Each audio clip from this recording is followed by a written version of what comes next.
बहुत धीमे धीमे नाव चल रही है और केवट अपना पूरा समय ले रहा है कि भगवान राम को संकीर्तन सुनाते हुए चलेगा। हम लोग संकीर्तन गा रहे हैं तो ये मन में भय है कि भगवान सुन रहे हैं या नहीं सुन रहे हैं, उनके मन में जिनके कछु विचार मन माहिए। लेकिन आज केवट नाव के सामने भगवान बैठे उनको कीर्तन सुना रहा है और कह रहा है कि देखो प्रभु, हमारी आपके ऊपर अतिशय कृपा है। हुआ क्या कि कथा जिस हिसाब से हम सुना रहे हैं वैसी स्थिति में देखते हुए एक भक्त हमारे पास में आया।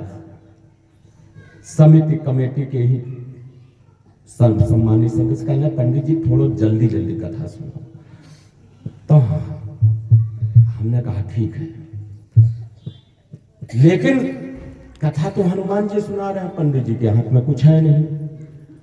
और हमारा स्थिति बताओ, कोई डॉक्टर अगर ऑपरेशन करे और वो भी दिल का ऑपरेशन, और दिल का ऑपरेशन करे और कैंची अंदर छोड़ दे तो बड़ा कष्ट होगा।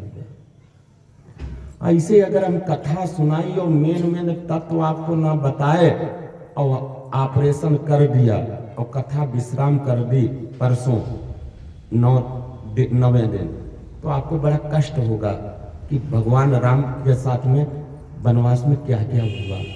तो हमारी हनुमान जी से प्रार्थना आया और हनुमान जी ने हमसे कह दिया कि ऑपरेशन तुम्हारा सफल होगा। ऐसा 3 दिन में ही कथा पूर्ण होगी, इतने ही समय में कथा पूर्ण होगी और सारे प्रसंग आपको लेकर के चलेंगे। भगवान राम गंगा नदी के पार पहुंच गए हैं और पार पहुंच करके बहुत सुंदर वर्णन आया है कि अब भगवान राम सोचते हैं कि मैं इसको उतराई दूं तो क्या दूं, क्योंकि कुछ ना कुछ मजदूरी होती है। अब हमारे साथ ये संगीत वाले आए हैं तो ये फ्री में थोड़ा बजा रहे हैं, इतने बड़े संत थोड़ा जो इनके अंदर का भाव ये आ जाए कि महाराज जी के साथ हम जीवन भर सेवा करेंगे। तो ये हमसे कथा के बाद में या तुरंत अपना दक्षिणा द्रव्य मांगेंगे। पंडित जी हमारे लगे, सुबह शाम लगे हुए हैं, लेकिन 1 रुपया कम नहीं, गिनती बराबर। अरे हम कैसा कहें, हमारे पंडितानी धर्म जो है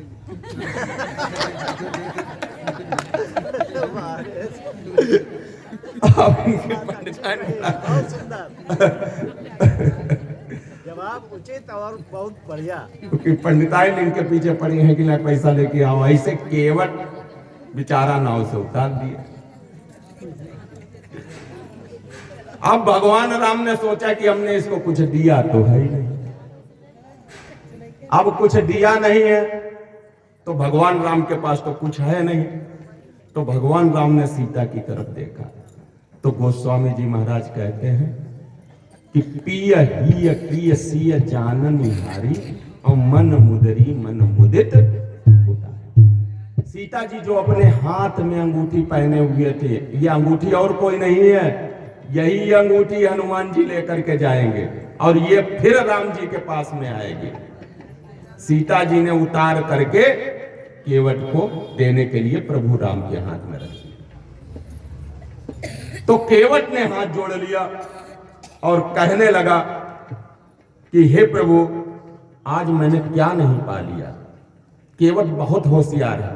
केवट सोचता है अगर इधर से हमने कुछ ले लिया तो इसका मतलब ये लौटते समय रास्ते में जो 14 वर्ष बाद लौटेंगे तब ये हमारी सुध नहीं लेंगे, पता नहीं कोई मल्ला और मिल जाए और उनके पास गंगा पार कर ले। तो केवट ने अपना बहुत लंबा बयाना ले लिया है। अब केवट ने कहा, फिरती बार मोहि जो देवा और सो प्रसाद में सिर धरि लेवा।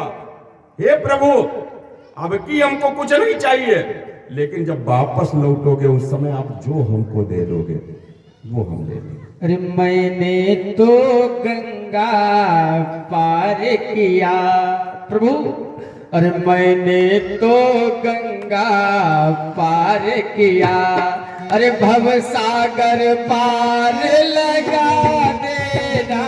मैंने तो गंगा पार किया,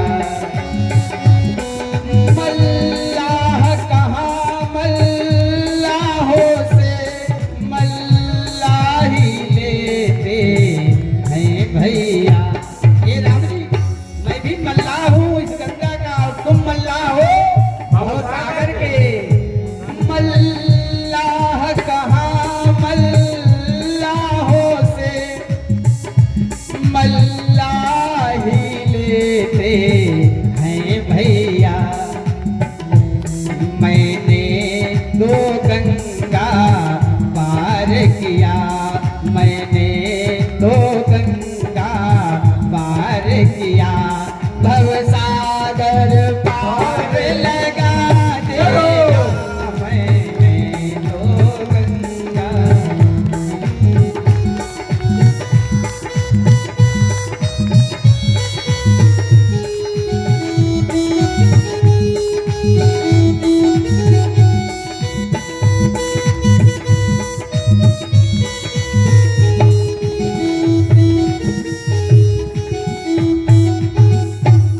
आज जैसे ही केवट ने कहा कि प्रभु यहाँ के मल्लाह हम हैं और भवसागर के मल्लाह आप हो, वहां पर जब जरूरत पड़े तब हाथ पकड़ लेना और हमारे ऊपर कृपा कर देना। अब ऐसी स्थिति में केवट ने जब कुछ लिया नहीं है, बार बार अनुनय विनय कर रहा है, तो राम जी ने सीता जी की वो दी हुई अंगूठी अपने हाथ में पहन ली है, क्योंकि ये मायावी अंगूठी है, राम नाम अंकित है, अति सुंदर, और ये जिस उंगली में पहनी जाती उसी उंगली के अनुसार का आकार धारण कर लेती। जिस समय हनुमान जी इस मुद्रिका को लेकर के जाएंगे, उस समय हनुमान जी कहीं पर भी अपने हाथ में इस मुद्रिका को नहीं पहनते हैं।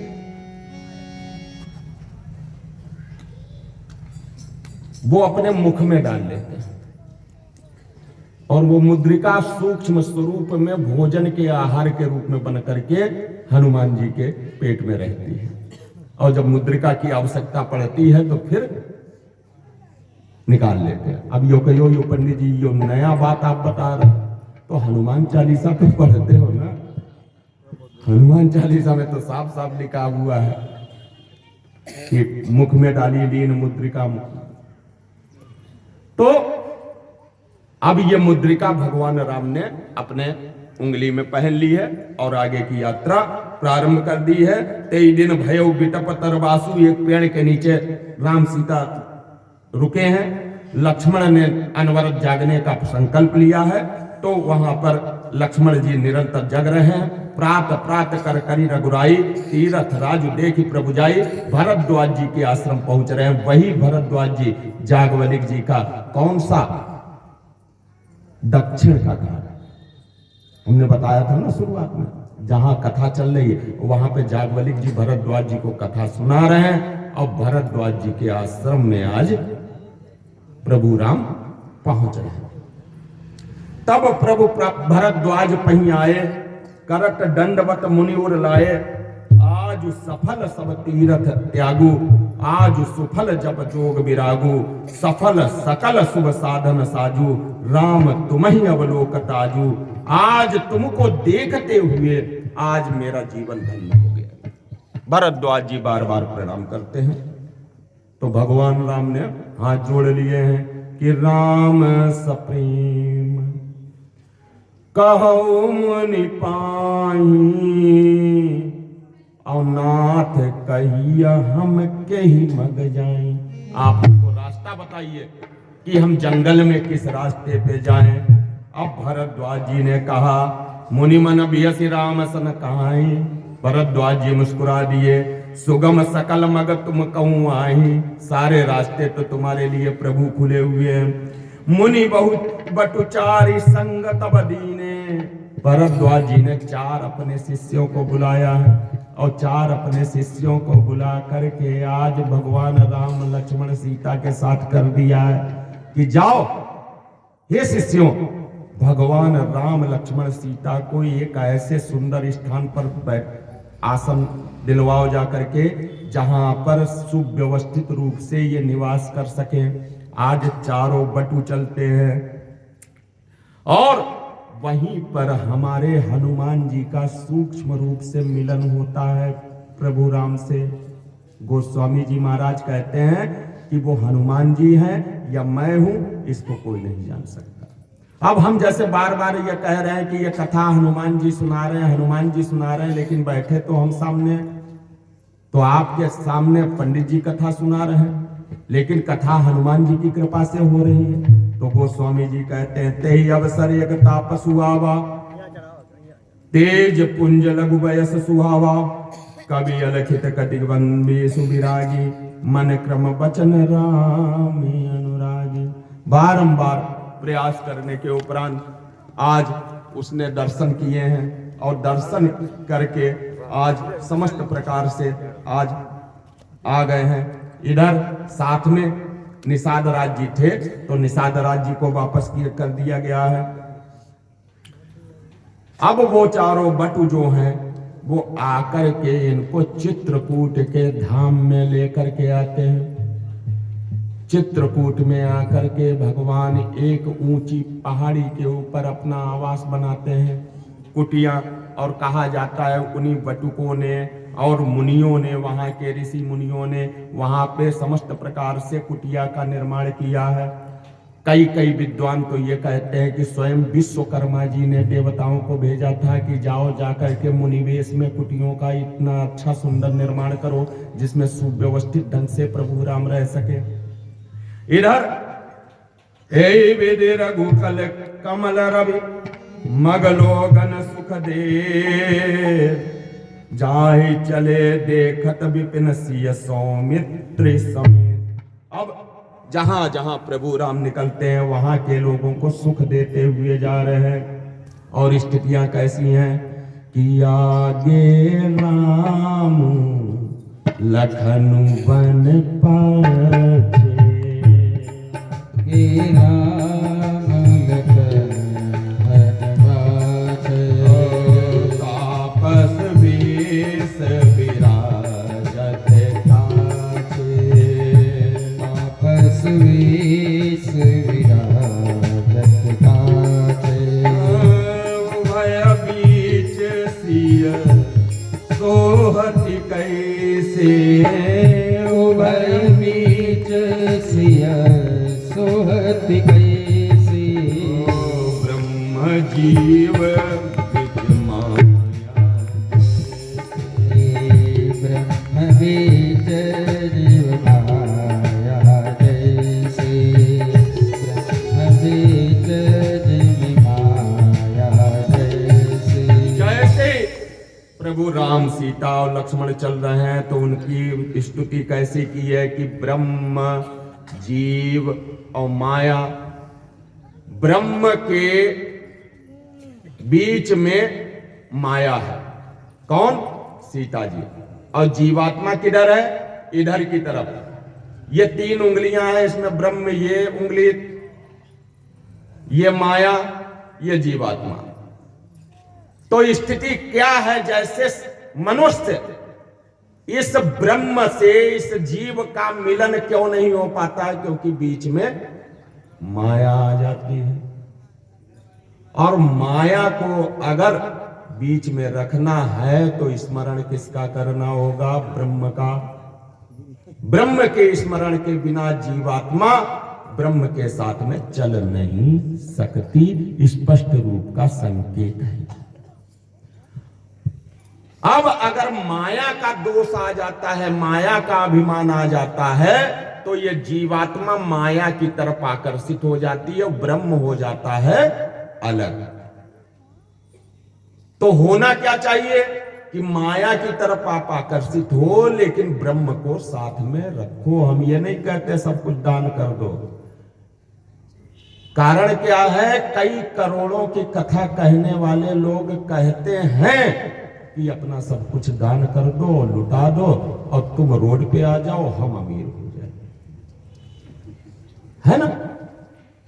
पैसा ऐसी चीज है, पैसा बिना बाप कहे पूत तो कपूत भय। अगर पैसा नहीं है तो पिता भी आपको कपूत सिद्ध कर देगा। और पैसा बिना पति भी आए रोए रोटी घर खाई है, और पैसे के बिना पति भी जब घर आता है तो रो करके रोटी खाता है। और आज के जमाने में पैसे के अतिरिक्त कुछ नहीं है। ये जितने बड़े बड़े भ्रमण कर रहे हैं, इनको केवल एक ही बात की माया छोड़ो, मोह छोड़ो, पैसा छोड़ो, और अपना तुम छोड़ रहे हो कुछ। तुम तो 1 करोड़ की गाड़ी से चल रहे हो। और भक्तजन जिनको संदेश ये देना चाहिए कि माया के साथ में आप जीवन जियो तो कैसा जियो। धन के साथ में रहना है आपको, धन छोड़ना नहीं है। धन छोड़ दोगे तो निधन हो जाएगा। धन छोड़ दोगे तो निधन हो जाएगा। आज के समय में, कलयुग में, धन कतई मत छोड़ना, मूल मंत्र मान लेना। लेकिन हाँ, धन को सात्विक कर्म में लगाना। अगर आपके पास में आय जितनी है उसका 25%, 1/4 भाग धार्मिक कार्य में लगना चाहिए। लगना चाहिए या नहीं? 24 घंटे भगवान ने दिए हैं और 24 घंटे में से 1 घंटा भगवान के लिए नहीं निकाल सकते हो? बताइए। 24 घंटे वो ऑक्सीजन भी दे रहा है, सूर्य प्रकाश भी दे रहा है, चंद्रमा औषधियां बना रहा है। ये जो तुम्हारी सांस चल रही है, किस क्षण और किस समय आवागमन होना, इस पे उस पर पिता परमात्मा की इतनी सूक्ष्म दृष्टि है। कहीं सांस रुक ना जाए और हमारा भक्त मर ना जाए, इसकी सांस को सुचारू रूप से चलाए रखना है। अभी अगर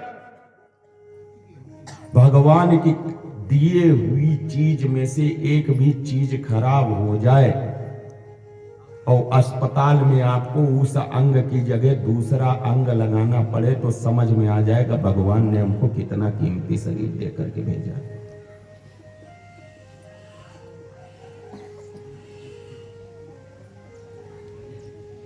अगर नेत्र आपके नहीं है और नेत्रों की आवश्यकता है तो आप 10-15 लाख 20 लाख की व्यवस्था रखो, तब आपको नेत्र मिल पाएंगे। इसीलिए बहुत साधु संत मरने के बाद अपने शरीर से नेत्र दान कर दिया करते हैं। लेकिन मरने के बाद भी मन में इतनी अभिलाषा कि मरने के बाद भी हमारे शरीर के साथ ही हमारी आंखें जलाई जाएं, इतना तो मोह भरा है आपके अंदर। अरे मरने के बाद में जब शरीर आपका नहीं रहा तो इन आंखों का क्या करोगे? कम से कम तुम्हारी आंखों से समाज में कोई देख करके चल तो सकेगा। संसार को देखेगा तो तुम्हारा जीना सफल हो जाएगा, तुम्हारा जीवन धन्य हो जाएगा। अपने जीते जी अपनी आंखों को तो दान कर दो कि वो भी जीते जी नहीं निकाली जाएंगी। यो ना सोचो कि तुरंत ही निकाल ली जाएंगी।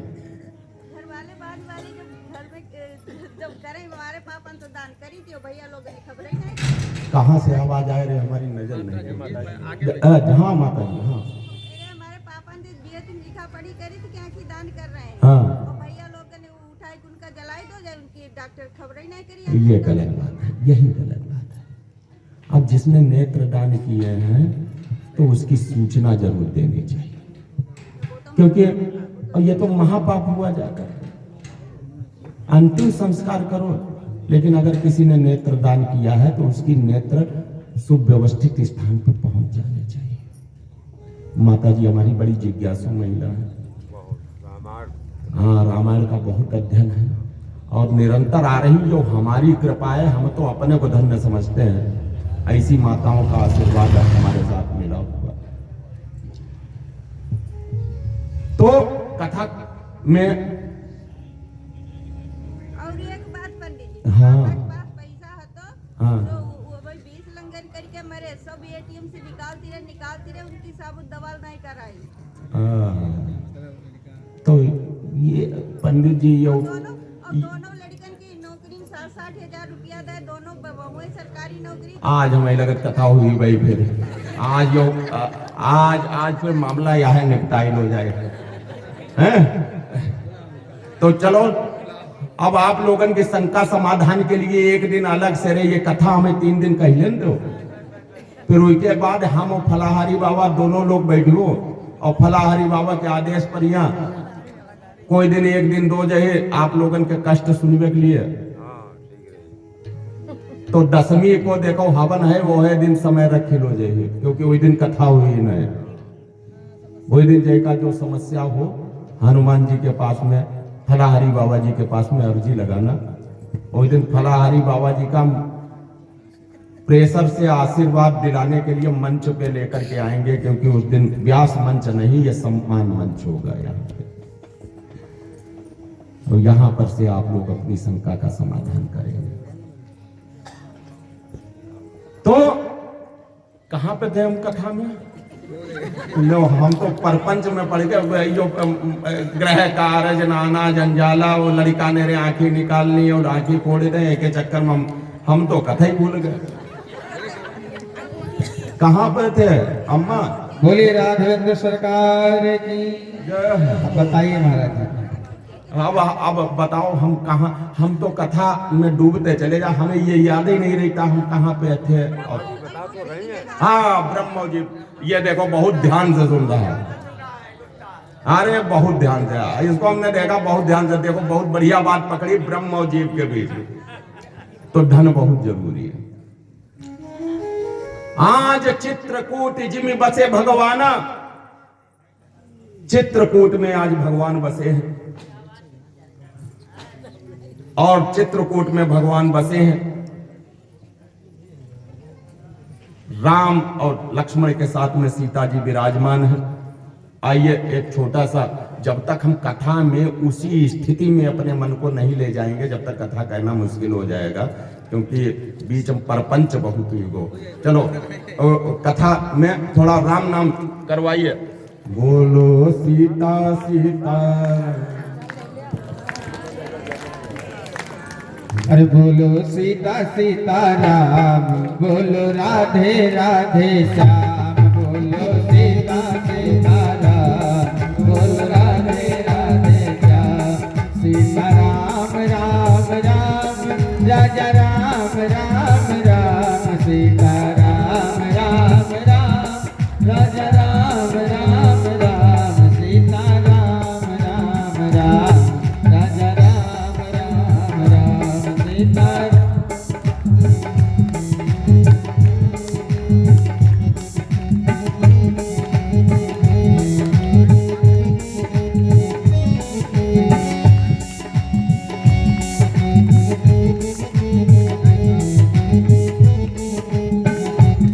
रघुनंदन राघव राम हरे, सिया राम हरे, राजा राम हरे। रघुनंदन राघव